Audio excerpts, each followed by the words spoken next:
What's called smartphone spying. So photographs captured with smartphones can disclose location details or location information. GPS tracking allows others to carry out surveillance or monitor one's movements continuously. For a nominal fee of $9.95 or for free, anyone can track your movements in real time. And if Bluetooth is enabled, attackers can gain access to your smart device through the air, allowing attackers to turn your cellular function into a passive listening device. So as I advance this slide, I want to mention something very quickly. One of the things that a lot of folks are not sort of aware of at the top of their thinking is that when you're communicating with others using SMS messaging, or text messaging as we call it, that is not a conversation between point A and point B. It's a conversation between point A and point C. There's a mediator in the middle. Oftentimes those messages are backed up in other places. They hit a lot of routers, they come through infrastructure, they go through not only your cellular company, if you're flying off of a local, maybe a Panera Bread or some kind of a Wi-Fi network, those systems capture information, okay? So that's something to keep in mind. All right, so let's talk about social media for a bit. So within online social networks, there seems to be the assumption that one is amongst friends, but the critical question that needs to be asked is, how could one possibly know everyone or the security of everyone within their online social network? Now, what I sometimes do, and I want to save enough time for us to engage in some conversation tonight, but what I sometimes do at this juncture of the presentation is I give an explanation between the two primary types of computer networks. We have something called client-server. So server is a central computer where we put all of our protection around, behind. That's where we call that's where the crown jewels are typically stored, the critical data that you want to safeguard.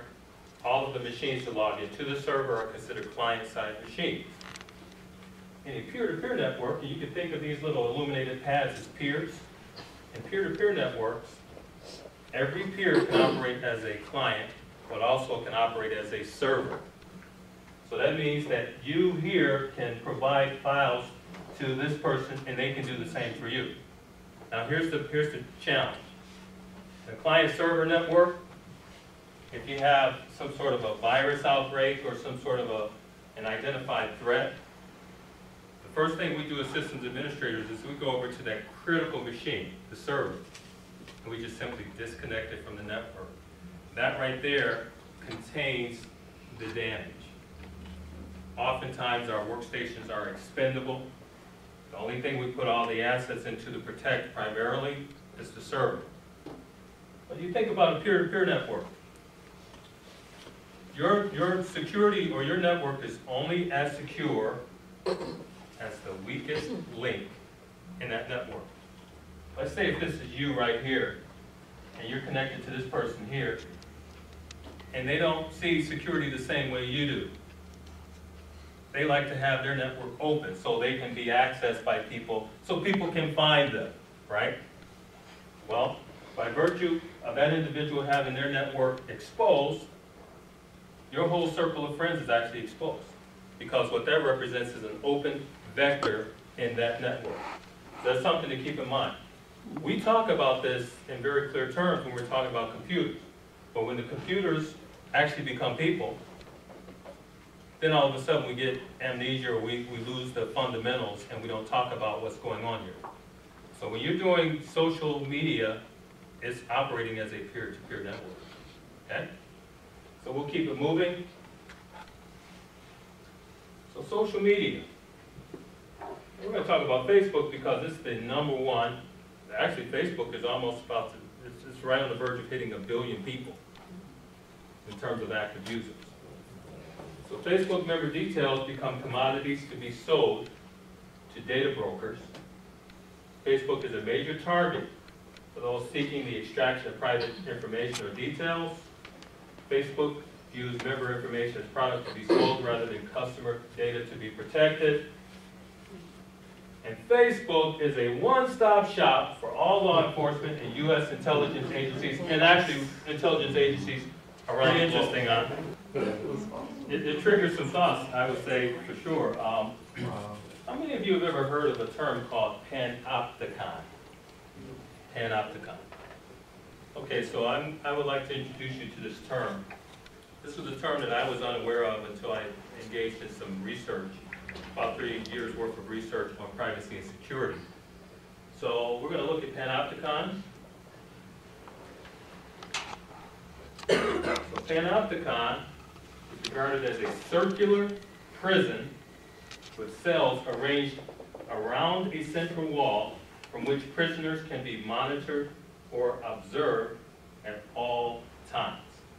So remember that term, panopticon.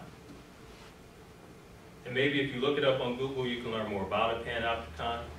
Now here's the thing.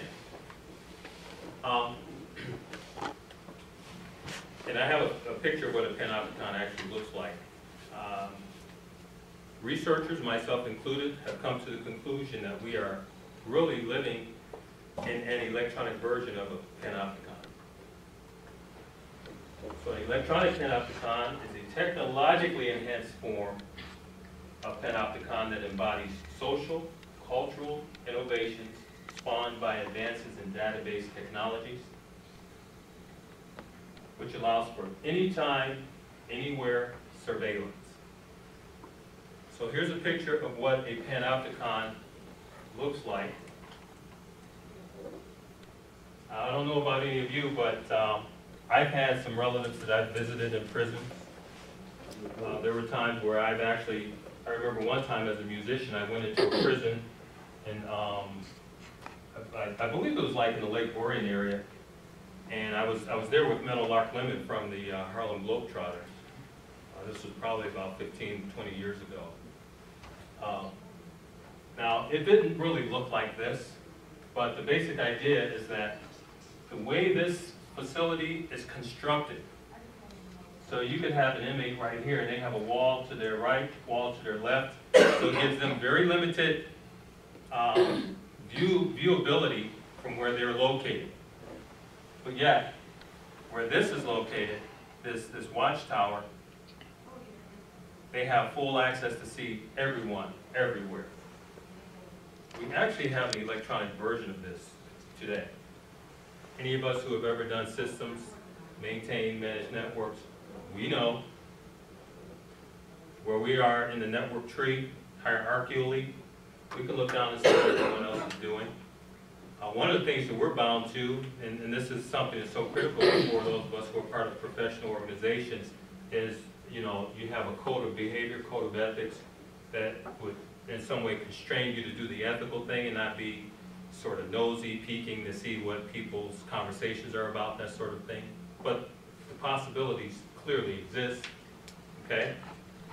So what you're going to see here is something that's occurring electronically just by virtue of all of the technologies that many of us are enticed into, and it's all being marketed to us as convenience adding, to enable us to market our business better. I'm suspicious at this point as a security professional. Anyone who's trying to offer me something for free that's a commercial company, I'm in information security, and part of my training is to be skeptical. So my first question is, what's in it for you? Why are you offering me this for free? Facebook, Google, why are you offering me free email? Now this next video that we're going to look at here, this is not satire. This is very serious stuff, so just hear what's being said.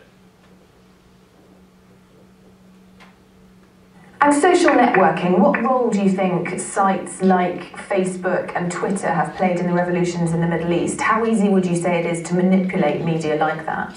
Facebook in particular is the most appalling spying machine that has ever been invented. Here we have the world's most comprehensive database about people, their relationships, their names, their addresses, their locations, their communications with each other.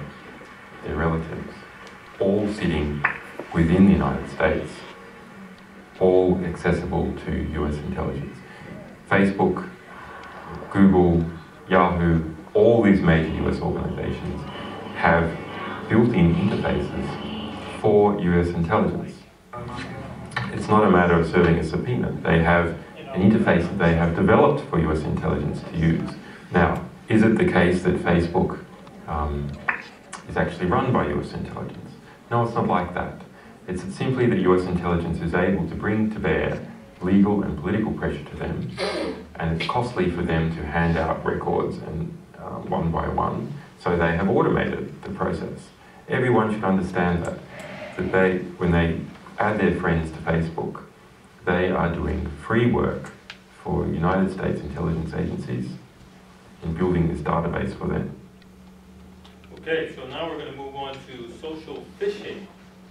The one point that I wanted to make, and actually I could make this point at the end, but it's probably just as well made here. These types of things that we're raising in terms of what our capacities or capabilities are, it needs to be understood that we can only do these things with ease if we have you continuously cooperating with us. Continue to do the things that you're doing, and we will continue to be able to do the things that we're doing with impunity, stepping all over your privacy, looking into your life without you even knowing it, so on and so forth. So it's just about behavior at a certain level. And that's why awareness training is so crucial. All right, so social phishing. The act of an attacker deceiving online account holders into divulging sensitive or protected information to an unknown third party that masquerades as a legitimate party. And right there, the word phishing is comprised of password harvesting and phishing, posing as a trusted entity such as banks, corporations, government agencies, and you can fill in the blanks because all of us have received these types of email messages at one time or another. Okay.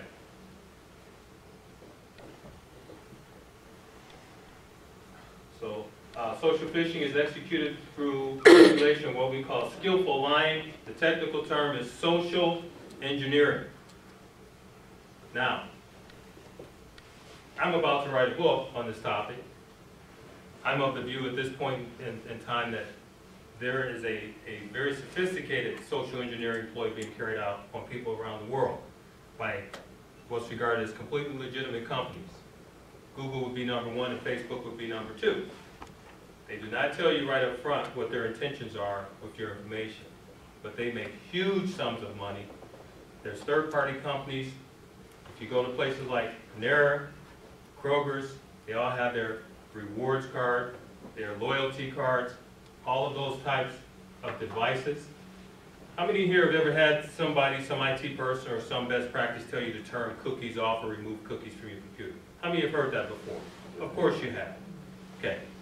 If on my keychain I have a little Kroger Shoppers Rewards file, that's a cookie in the physical sense.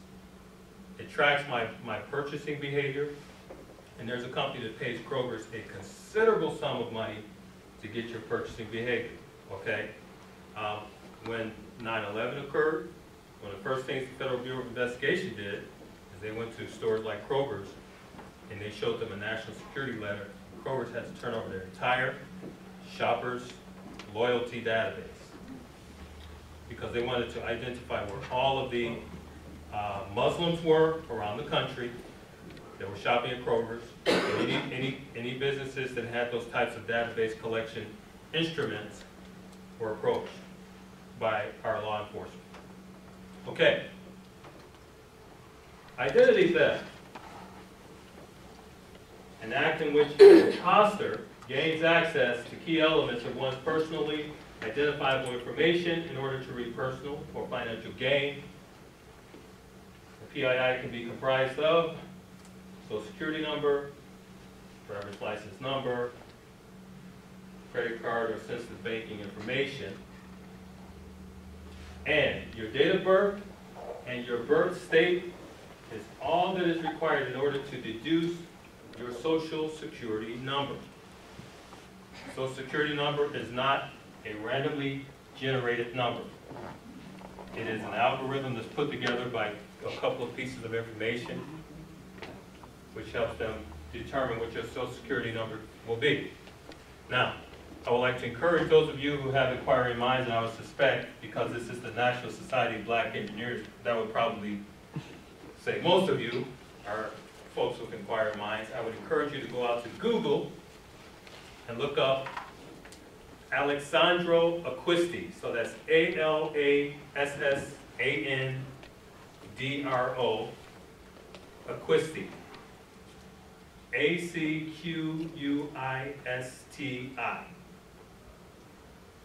He's a colleague of mine.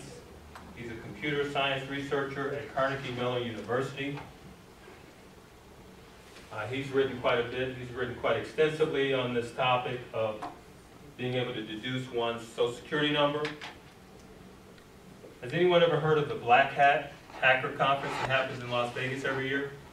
Okay, so Dr. Acquisti, he's presented at Black Hat for the past 3 years running.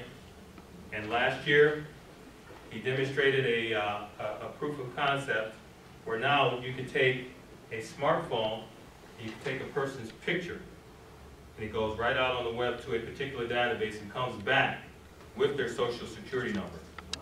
Right on the phone. He talks about this in the scholarly peer-reviewed materials this moment. Okay. And he and Dr. Ralph Gross, they've demonstrated that it's very easy now to deduce one's social security number from a number of publicly available databases that are out on the web. Yes, sir? Well, can you spell the first name? Yes. It's A-L-L. A-L-E-S-S. Thank you. A-N-D-R-O. Thank you. I had to think about it when I spelled it the first time. So. Okay, so keeping it moving. So studies show that unsuspecting victims are aiding or assisting criminals in the acquisition of information necessary to commit identity theft or financial fraud by the way in which we handle, manage, or disseminate our own personal information, and by a myopic state of awareness or lack of foresight to weigh the long-term implications of our actions or activities online. Once again, this is why it's so important for there to be a heightened sense of awareness on these matters. Now, when I was doing my research a couple years ago on this topic of, mainly I was focused on undergraduate students using Facebook. And the students who participated in my study, which was over 44,000 students, there were a number of students who actually, just by virtue of taking the survey, they sent me an email before my study was even completed. And they asked me, and there was a group called a cyber defense team. This group requested that I come in and talk to the cyber defense team and help them commit what they call Facebook suicide. And we'll talk about that at the very end. Because just the questionnaire caused them to ask themselves some questions inside of their mind as to how much information they were filling out in words. But the basic gist of the Privacy Act of 1974 is it's supposed to constrain our government from compiling dossiers on American citizens. But there's something known as the third-party doctrine. So if any third-party company has your information, the government can go directly to them. And we know commercial companies do a much better job collecting information on us than the government ever does. Okay? So we could go to like a Choice Point or a LexisNexis or an Axiom. There's companies out there that collect our health information from our healthcare companies. They collect all of our purchasing habits from all the Best Buys and all the different places you buy from, your Amazon account. They collect information from Verizon, from AT&T, all these companies. All those companies that relinquish that information, they get paid money to give your information away. Even Department of Motor Vehicles, Secretary secretaries of state are selling our information, okay? So the final thing we're going to cover this evening is something known as, well actually this is the thing before the final thing, cyber aggression. Conduct or deeds that are intended to cause annoyance, aggravation, nuisance, or emotional distress in a person using electronic means. Electronic means can be comprised of any of these things you see here, but this list will continue to morph over time because there's all types of new ways that we communicate. Cyber aggression can include cyber stalking, cyber harassment, cyberbullying,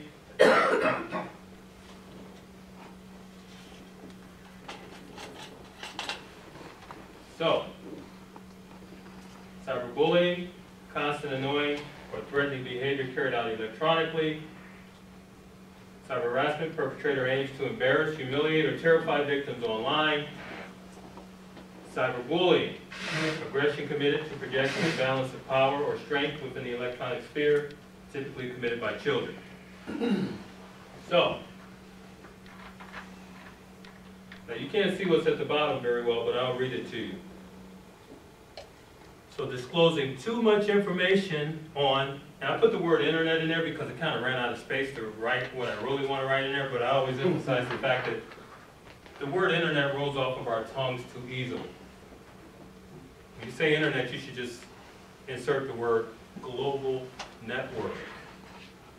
We're on a global network. That means that everybody on the globe can see what we can see. Okay? So disclosing too much information on the global network could inadvertently provide attackers with enough information to turn cyber stalking into physical stalking or physical attack.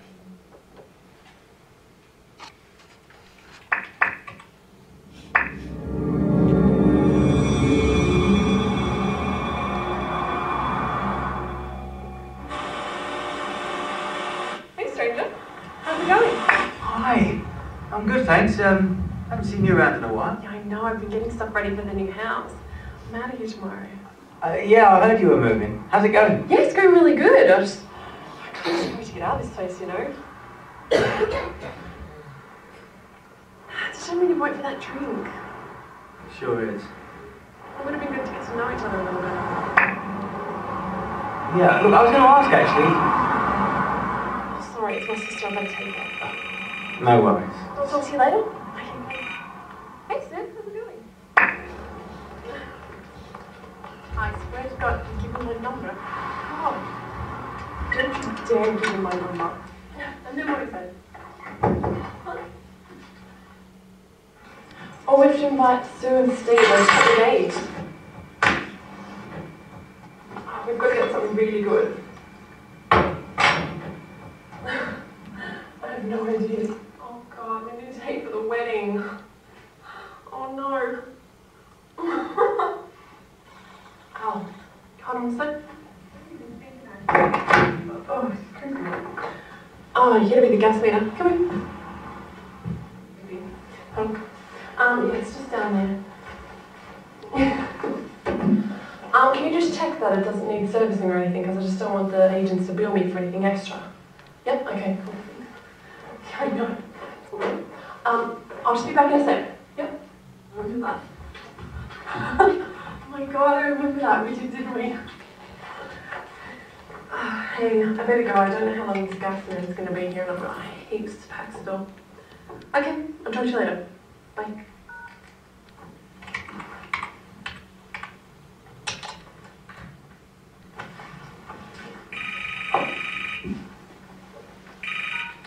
Hello? Hello, I'm calling from UK Gas. Yeah? Yeah, this is just to let you know, I'm afraid we can't make that appointment today. We've got engineers all out on other jobs. But there's somebody already here. No, nobody's been sent out to you.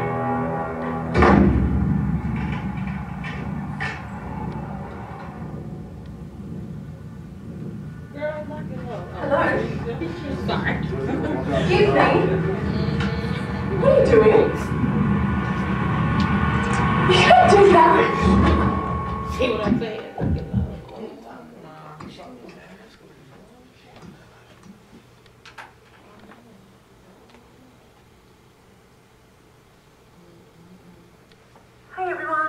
Talon's vlog again. Got lots of exciting news to tell you because this is my last night in my apartment.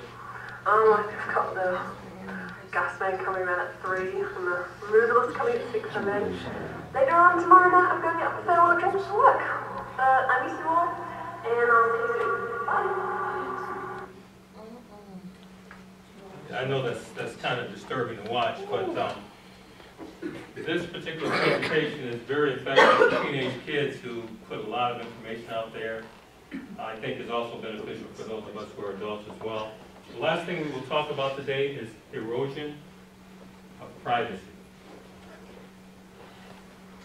So free Web 2.0 tools such as Google Search, Google Apps, Google this, Google that, MySpace, Facebook, Twitter are not as free as they may appear on the surface.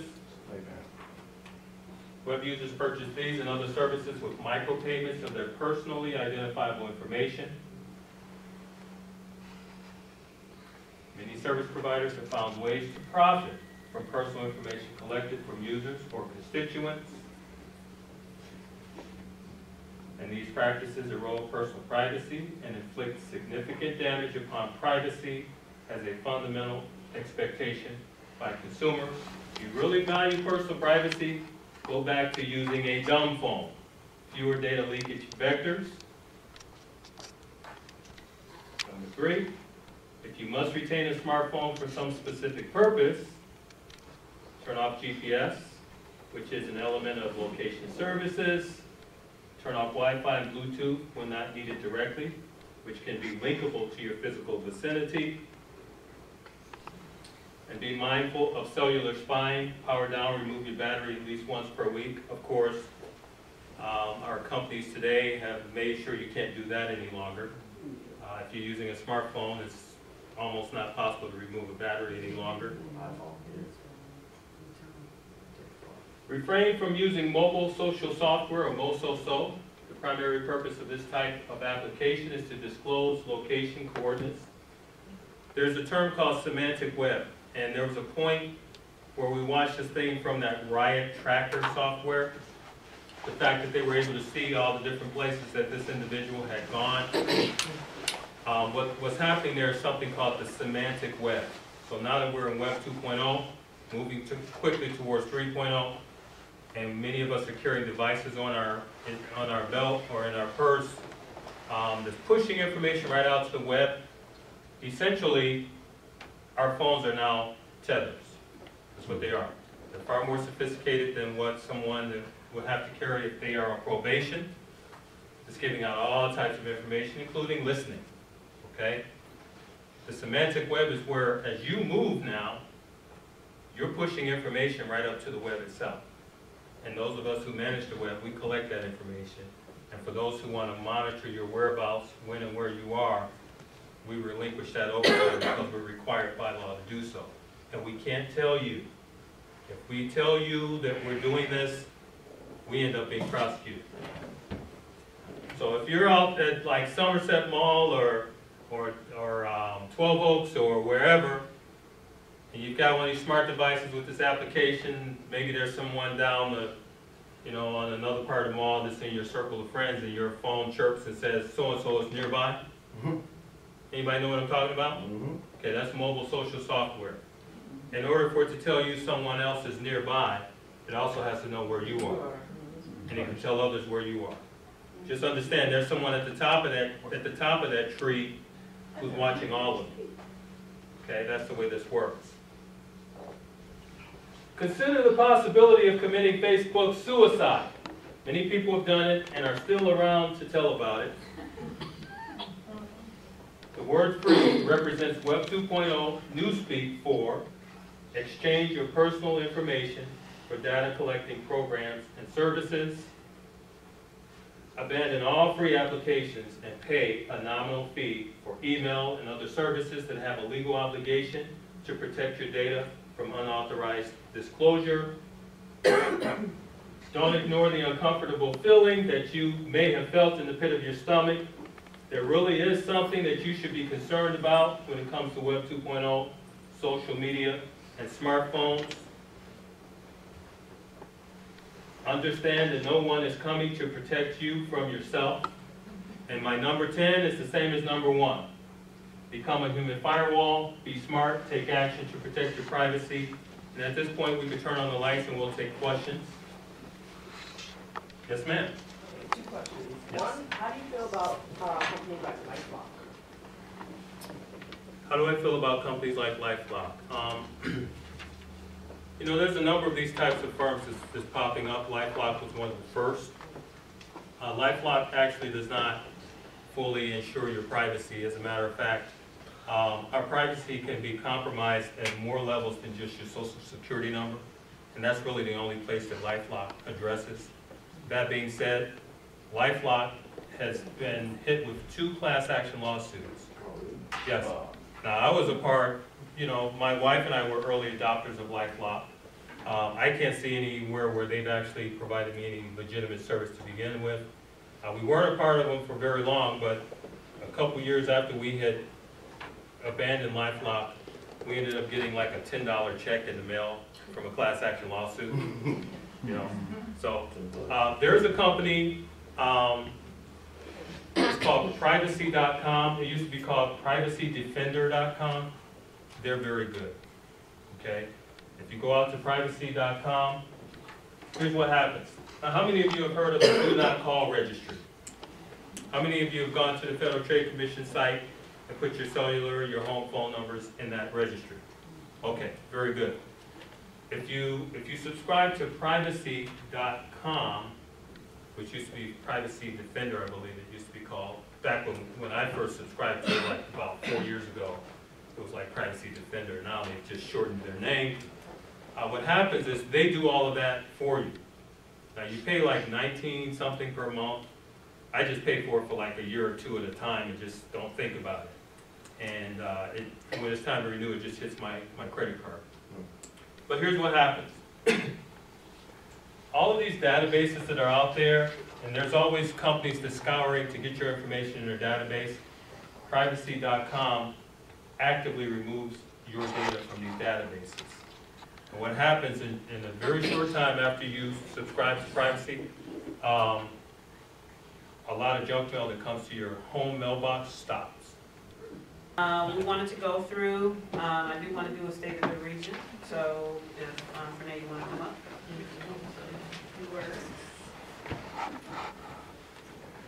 All right. Good evening, everyone. Good evening. I'm going to use my cell phone. Back up. Been in meetings since 4 a.m. this morning. I'm not going to rely on this brain. Just want to get excited about conference coming up in the next 2 weeks. We have a lot going on for conference, especially in the technical professionals as far as the alumni extension. First thing I want to point out is that we have great sponsorship this year for our event. The AE kickoff is being sponsored by Comcast this year. So Comcast is providing a full spread, but not only that, they're looking for engineers, they're looking for professionals. The joint alumni meeting the joint regional meeting that our collegiate and alumni counterparts is going to be going on that Saturday. Our focus this year is going to be on our collegiates, obviously the work we're doing out in the community with our collegiates and our CI chairs. So we're going to be showcasing that at that meeting. Also our PreCollege initiative efforts with our high school and middle school students and elementary schools. And we're going to be providing a year review as far as where we are in the AE. The AE kickoff luncheon sponsored by General Electric is going to be celebrating some of our Member of the Year, which a lot of chapters put in for that. And thank everyone who applied. There was a lot of applicants this year. That's what we would like to see. We want to be able to recognize more of our alumni members. Our YTP, which is our Young Technical Professionals, these would be alumni members that have 0 to 5 years experience. So we have 3 awardees this year for that. We have our Special Interest Group Award, which is people who do things like this. For our ICCC, which focuses on security awareness. I thought it was interesting that you were doing a presentation on this because it's going to be at conference. The regional meeting where we're going to actually hold regional elections is going to be that Friday. We're going to be doing year review for each chapter. So Detroit will be showcasing everything they've done this year at that meeting. We also will be doing a year review of what we've done as a regional board, and we'll be presenting some awards on behalf of the region. So I'm going to encourage Detroit to be there at that. Our graduating seniors reception. So this is our CI effort as an alumni extension to look at all our graduating seniors and award them for their achievements. That was sponsored by Accenture this year. The joint alumni luncheon, which is being sponsored by Roy's Awards, is going to be looking at all those other awards that we don't get to this. So that's where we announce chapter of the year. That's where we give our leadership awards. And so that's always a great event, and that's going to be a 2-hour event because we have so many extra awards. Chapter of the year gets $2,500. CI program of the year gets $2,000. So we do give out checks that we feed back into the chapter and the community. So these. Hello, my name is Richard Winfrey from Wayne State University, chapter vice chair.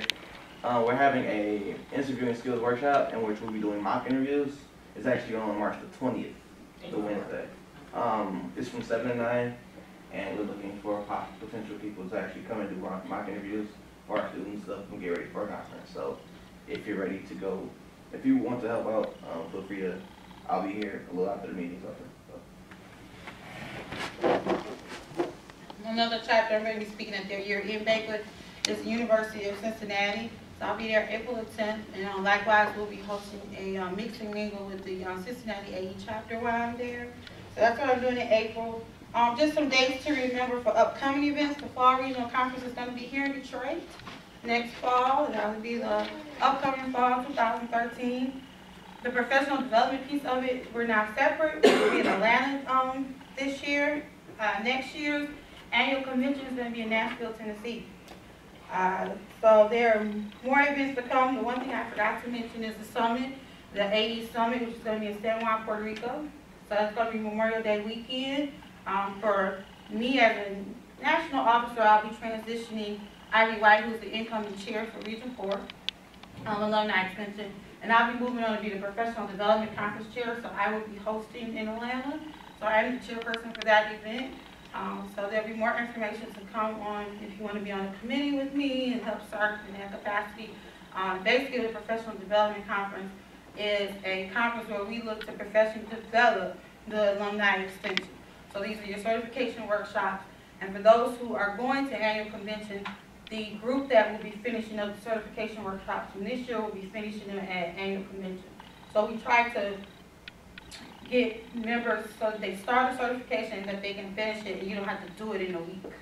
And you do it at a fraction of the cost. For those who have their PMP or PMI, the Professional Management Institute, if you're looking for your continuing education credits, the annual convention is going to be hosting that at a fraction of the cost of what you'll be paying to maintain that certification. So I want to encourage members to do that. I called the incoming national chair for the alumni extension. His name is Keith Humphreys. He's out of Region 3, which is out of Atlanta. But I asked him, was there anything he wanted me to bring up here tonight? And he said, no, to provide comments on what you would like to see the alumni extension doing. We are here to service the membership. So it doesn't start at me and then filter down. The way NSBE is designed to work, it starts with the membership and filters down to us. So we work for you. So me being here tonight is one, I should be active in my local chapter. I live here in Detroit. I've been a member of DAE for several years. So I'm here as a member, not here as the Regional Alumni Extension chair. But at the same time, I represent that so I can provide you with updates. But again, I need to take that feedback back to the national level. I was elected by the region to do that, and I want to do that for you. So I hope over the last 2 years serving in this position, I've had the opportunity to do that for you. Definitely, reach out to me. I have business cards. I'll stick around as long as I can. Because we have a separate conference call tonight we're getting ready for. But really, what he's looking for is feedback on how to make it better. So not to inundate you with another assignment to do, but really take time to think about that as we get ready to transition. We transition May 1st, not when your membership changes over in August. By August, we're up and running. Now is the planning stages for next year, but they really want to encourage everyone to get their opinions and their ideas in so that we may implement what the membership wants and not what we think the membership wants. Actually, our transition meeting is in June this year. Okay. So, yeah, so we're moving that process up. Okay. Yeah. And if you could put me in your transition meeting to talk about awards. Okay. All right, if there's not any questions for me, I thank you guys for your time. All right, thank you. So why don't we move into the administrative zone and talk about upcoming events. The collegiate webinars, I know that Anthony Davis sent out a note to me that there are going to be 4 additional collegiate webinars coming up. So I'll make sure that you and Alana get the information and the other collegiate chairs. But the idea of the webinars is to prepare our collegiate students for their transition, either their transition into the professional world or through their university life. And so that's what these webinars are intended to do. And the next the next ones that are coming up are one on 21st of March, 6 to-dos that will make you a smarter graduate. And that's presented by Tamika Williamson. April 4th, Your Career Now, Make It Work For You Later, which is presented by Tamika Walker. And then April 11th, Living the Dream, presented by Darnell Lynch. And then April 25th, Financial Presentation, presented by Sarah Cruz. And I wish I would have had that one when I was in college. So very important that the collegiate chapters support that. Again, just kind of going on what Fernay was talking about, March 27th through 31st is our national conference. Fernay did a great job going through the agenda for that event. There is another event. Oh no, it's right here in front of me. Microsoft Professional Networking Reception for those, and I can make sure, have you seen this? Mm-hmm. Okay. And this was from Will Ross at HBCU Connect, and Microsoft is hosting a reception. They have a few spots left open at the Shula Steakhouse, which is a really good steakhouse. So they're spending a nice dollar on this dinner. And it's going to be free food and drinks for those who have a confirmed RSVP. So if you're going to the national conference and you're interested in participating, stop and let me know, and I can give you the information for that event. April 4th, collegiate webinar. Okay, we talked about that. April 13th, mark your calendars. Please, please, please mark your calendars. We have the Compass Professional Development Conference, which is being held at Nissan's Technical Facility in Farmington. Felicia Ford is actually leading that effort for NSBE DAE, but she is in need of volunteers. So anyone who has some time or who can support that effort, please let me know. She's got a lot of things going on where she might not be able to continue on in her leadership role. So, and my time is very limited. If I can get someone to raise their hand, Felicia has set a lot of the groundwork already. Yeah. It's just about execution at this point. So if anyone has some time or knows of someone that's looking to get involved with NSBE that knows about the organization and can help deliver that, drive that home, that would greatly be appreciated. So if you're interested, stop and talk to me right after the meeting. Donna, I just want to say she's done a lot of groundwork. We were the president of Sweet Detroit Society of Women Engineers, and I run Murray Feldman's Job Shop. So this has gotten a lot of press already. We're talking CEOs, not just, you know, your everyday engineers. So it's some heavy hitters for that event. So I think that's a great professional development piece, and definitely take on that leadership role. Will definitely open up some personal doors if you take on that role. So, you know, they've already confirmed quite a bit. Their speaker list is phenomenal. Oh yeah, very. So the legwork for all that stuff is done. More now is logistics. Mm-hmm. Yeah, it's just about kind of buttoning things up at this point. So that's going to be a great event, and once many of you should have received the attendance card or the registration card, or it's a card that shows where you can go, a safe day card.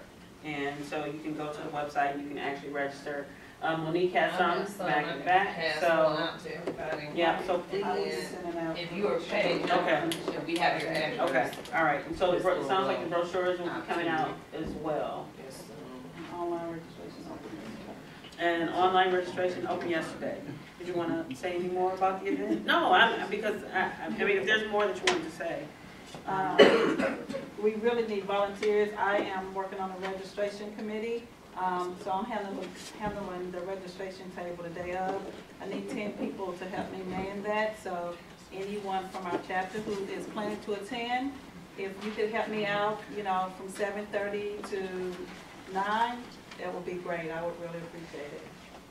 So for an hour, we'll say 2 hours. We'll give them travel time, 2 hours of your time. You can support that. And it's gonna be a great event. I mean, if you have the time that Saturday, come, it's gonna be great. The breakout sessions and the speakers is really gonna add something to your professional development. So go to the website and get some more information, and then the brochures will be coming soon. So stay tuned for that. Anything else on the Professional Development Conference? Okay. April 23rd, we'll have our Mongolia Barbecue fundraising event, and Monique, you want to give a few words on that? Yeah, just a couple things.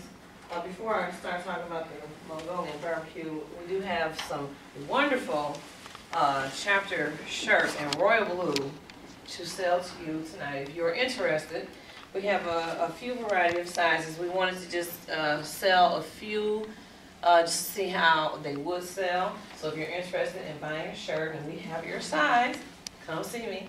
$25 a shirt.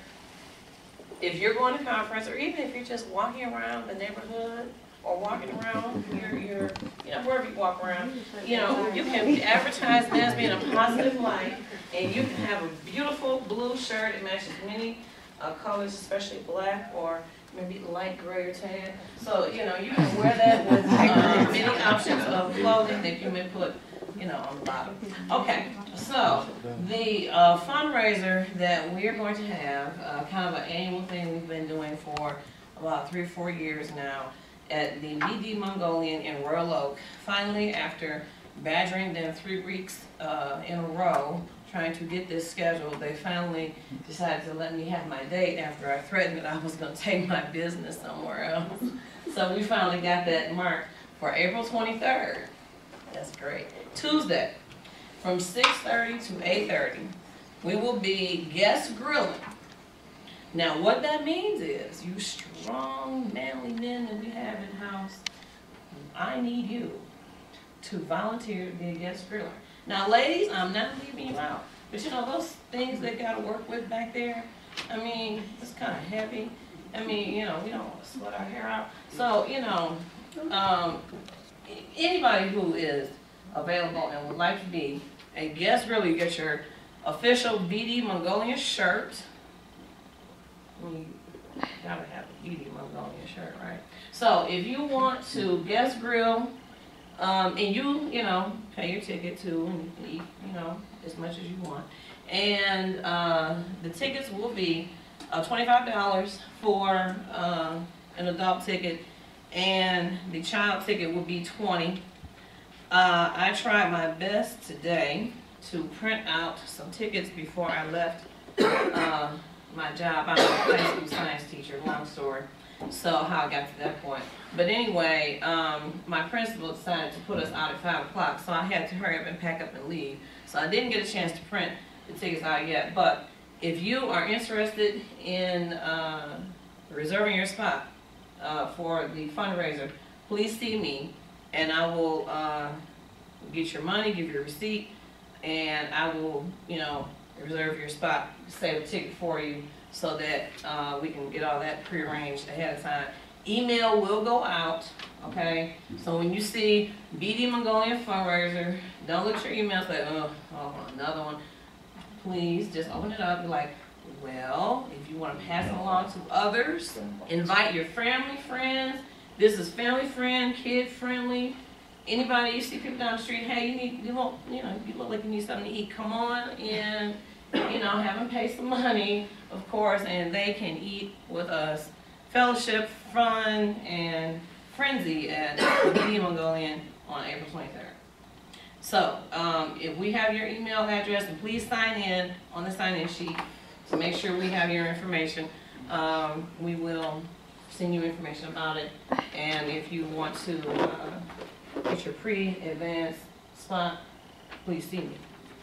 20 adult, or 20 child and 25 adult will get you in for that event. And we want to really, you know, tell your people at work, the ones you like, I mean, even the ones you don't like, tell them about it too. Because we don't care, I mean, we might like them, but I mean, you know, the point is, tell, you know, spread the word, spread the word, spread the word. You know, we're all, as we saw in the presentation, we're all like connected. I might want to go back to my flip phone now, but I mean, you know, I'm just saying. So, please support us in this effort. This is like one of our signature fundraisers, and we want to make sure that we have some funds available to give those scholarships out when we get to that point this year. All right? And don't forget to get your beautiful blue shirt right here. All right, thank you, Monique. Oh, and I do have a treasury report back here. Yeah, I was gonna have you go through that in All just right. a minute if you like. If you wanna pass those out. While Okay, anyone not get one? Yeah. And then the last item on the upcoming events is our May meeting. May 22nd is our next general body meeting, and it'll be here at 5:30. And at that meeting, we will have elections. So if you know somebody that is looking to run for an executive position within NSBE DAE, please talk to that person, make sure that they're interested, and submit their name for elections. We will have all of the positions open. So we're looking for a great turnout at that meeting, and probably a bigger spread of food to draw more people in, because we know that's what draws after a long day's work. So, so please plan on attending that meeting. And we also are working on our, well, I'll get to that in a minute. I don't even have it on here. Yeah. So for program, oh yes I do. So under programs, our PreCollege initiative, Samantha, I don't know if you want to mention something about the boot camp. Yeah. My name is Samantha. I've been helping out with PreCollege initiatives with Brian. So we'll actually be doing a boot camp. This is going to be held tomorrow at Levy Middle School. So we've been working with them to get, I think we have 4 groups of students that went out to conference this year. So we're just trying to continue that and to work with all of the principals and with the advisors to make sure that they know what NSBE is about, how to get things started, what to look forward to. We've kind of set up calendars so they kind of have a way to track how things are going as well. So we'll just kind of be running through what all the positions are for, what they do, and if they need help, they can kind of ask questions there as well. All right, great. Thank you, Samantha. And scholarship. Well, we already talked about CI initiative, or college initiative. So for scholarship, Rashawn, you want to talk a little bit about scholarship? So there is a scholarship committee, and a scholarship application has been drafted, it's created. There is also a donation card that has been drafted. We are really in need of funds, so if anyone would like to make donations to the scholarship program, that would be great. We're really in need of funding. We have an application. As I said, we have the donation cards. I've been talking with a VP at DTE about possibly using DTE as a location if we were able to have a scholarship banquet, but I'm not sure if we'll be able to do that, so there's more to come on that. My concern at this time really is the funding and really having the funds to be able to give a scholarship. Our original thoughts on the program were that what we'd like to do for 9th and 10th graders would be to provide them award 1 or 2 or 3 of the students with tools to be successful, such as maybe a laptop or a Kindle or a calculator, a technological tool for them. And then for 11th graders through graduate students, the ideal would be to give them some type of monetary scholarship award. So that's our target. We're just really in need of funding, in need of sponsorship. I know that there was like a sponsorship letter created by NSBE to solicit corporations and allow them to become sponsors at maybe a bronze level or a silver level or a gold level. And I did hand deliver that particular letter to my VP at DTE that I have contact with. And I'm actually waiting for feedback from her now. I received an email from her yesterday, so I don't have an update yet on that to see where we are with it. Okay. So that's All right. where we are. All right. So Renee and I have been exchanging text messages, and we're going to put some more fire under things moving. So I want to make sure we have a nice event. And then I've got some other ideas. If we don't do a big banquet, something a little more quaint, we've got some ideas around that too. So the idea is that we're still going to have a scholarship. Regardless of the amount, there's going to be a scholarship or multiple scholarships given out this year. So we do need to sit down and figure out the logistics around that. All right. Thank you, LaShawn. Communications, any updates? Everything will be posted on the website. All right, everything will be posted on the website. If you haven't checked it out, yep, on our on Facebook and LinkedIn, and I did see our meeting on LinkedIn, so I don't have a Facebook account, but I did see it on LinkedIn and on the website.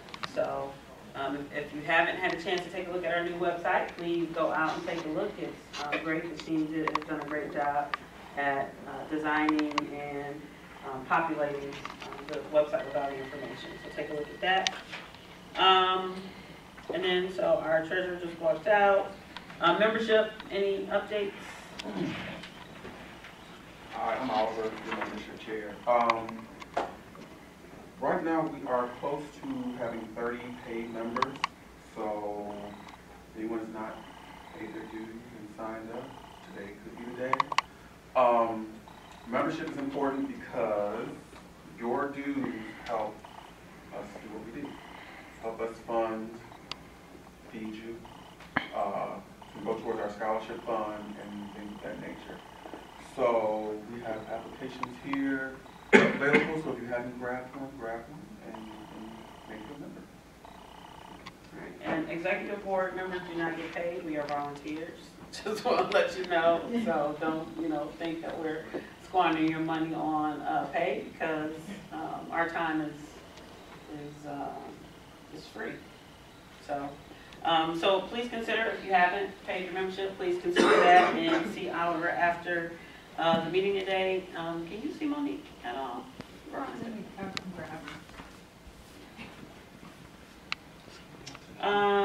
Let's see, I do have a couple other announcements. So Alana did send me a note about the Mongolian barbecue event on March 21st between 6 and 9, but it didn't say which location. I can kind of speak on it. You still have those tickets on here? Okay, well, everyone can answer Richard. Wayne State, our chapter, we are having a fundraiser actually at Mongolian Barbecue. It's very ironic. We're having a fundraiser actually at the Roseville location on Gratiot. We have tickets, they're $25. We're mainly just trying to get our members to conference. This year we've grown our membership to over 60 members on campus.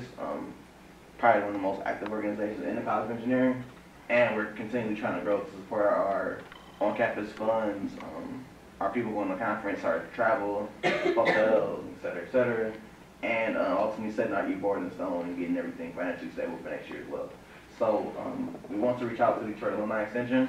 We have tickets, they're $25, and it's going to be Thursday, March 21st from 6 to 9 p.m.